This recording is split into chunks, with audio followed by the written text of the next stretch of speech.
My name's Donna De Salvo. I'm the Senior Adjunct Curator at the Dia Art Foundation, and I have curated the exhibition Walter de Maria, The Singular Experience, which is taking place at Gagosian at Les Bourget.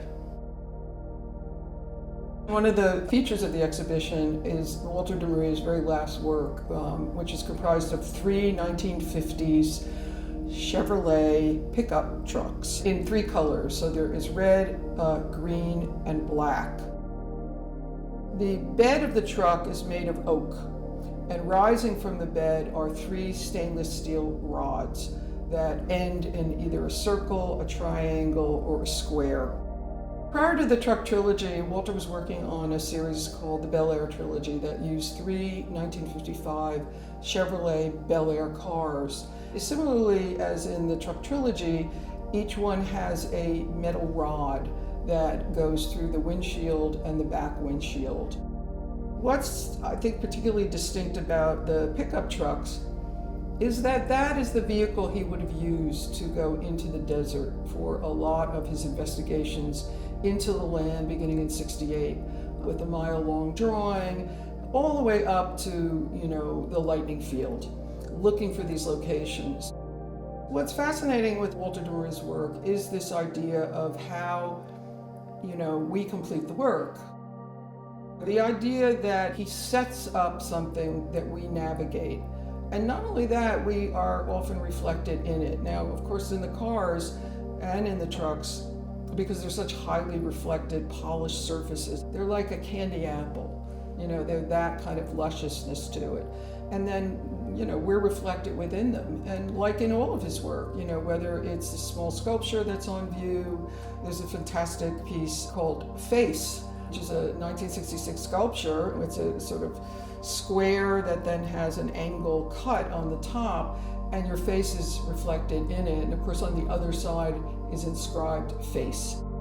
De Maria is part of that whole generation of artists working in the 1960s who felt constrained by the white cube, and that was principally one of the reasons they moved out into the land and into the desert.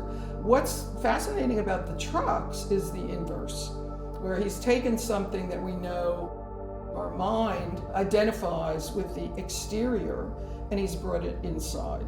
Not unlike his famous New York Earth Room, which once again, he's brought soil and brought it into a Soho gallery, 22 inches of dirt.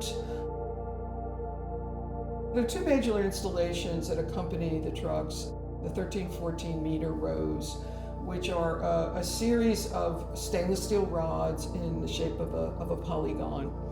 You have 13 sides, 14 sides, 15 sides. So they're already looking at, very precise permutations, and then even the distance between each one. And, when you look at the work, because it's so precisely measured, it's like drum beats in a way. And that particular work also has that sense of the vista, of looking to something beyond, or something in the infinite. And of course, that is an aspect of a number of de Maria's works, where whether it's the lightning field or the Broken Kilometer in New York, bring you to a Renaissance vanishing point. But then there's always this sense of something beyond, something we can't see. And the Open Polygon series equally follows a channel in this shape. What's terrific about that work too is it has a ball within it. And this ball is something that he began working with in 1960, 61, really early in the game. But the ball is almost a kind of stand-in for us. It becomes the traveler in a way, and then it pops up in multiple works.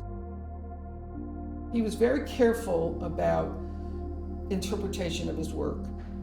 And in 1972, he gave the last interview for the Archives of American Art.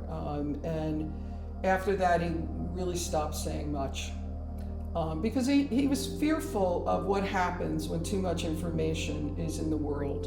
And I think that has a particular relevance for our image culture that we live in now, because unlike somebody like Warhol, who was the opposite, put out as many images as possible in the world, de Maria did not want the image, the photograph, to be a stand-in for the experience.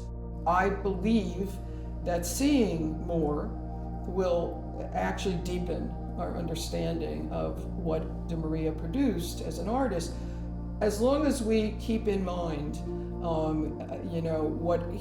how he has set things out, which is fundamentally we still have to experience the work. That actually is where, the full power emerges. I think as the public moves through and experiences this work, there's going to be a lot of different kinds of responses to it. And hopefully people start to understand more about what this artist was setting out for us, and how the landscape, in a way, extends not just to the exterior landscape, but even the landscape of the studio or the landscape of the gallery.